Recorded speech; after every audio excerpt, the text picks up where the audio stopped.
Most of us have filled our years with a million distractions. We have always known death is the natural end of life, but most of us have done very little to prepare ourselves emotionally, psychologically, and spiritually for our own deaths. Death to some starts out as a medical event rather than a natural part of the life cycle. Like birth, death really can be a natural, normal, beautiful experience. Hospice is here to support you. Hospice care in the United States has 3 primary members on your care team. The hospice nurse, whose primary focus is your physical body and medications. The second team member is the medical social worker. The social worker can help you or your family members get affairs in order or help you find resources for things like meals, caregiving, and insurance help. The third member of your care team is a hospice spiritual counselor.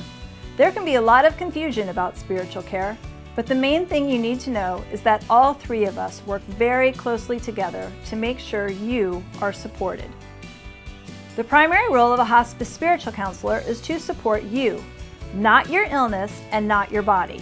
Sometimes it's nice to talk to someone about how you are on the inside, not just what is happening to your body.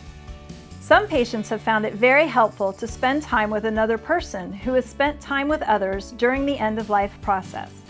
Spiritual counselors have the honor of walking lots of people home. For some, their religious faith is their touchstone, and spiritual counselors can provide religious support. Some spiritual counselors are ministers and chaplains, but many are not. In hospice care, spirituality is defined as who you truly are in your daily life. A person can certainly be in good spirits or poor spirits with or without religion. End of life can be difficult to process, especially when pain is involved.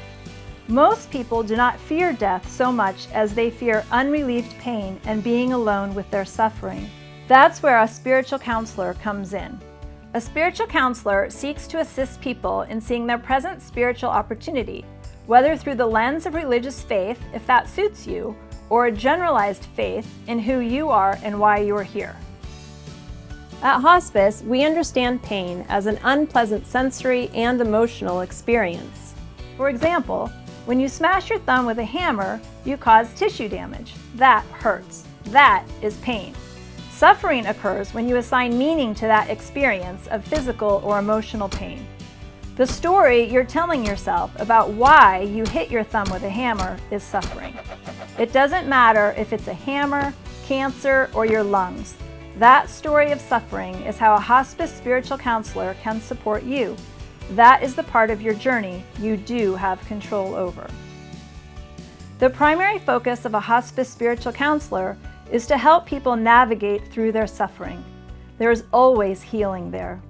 A spiritual counselor can serve as a catalyst for the discovery or rediscovery of yourself that has been lost in the journey of disease or illness. Most patients come to see dying as a moment of profound significance in the human journey, a natural rite of passage. Spiritual counselors are here to support you wherever you are and on whatever road you decide to take. For more information or to meet with a spiritual counselor, please talk with your hospice nurse or social worker.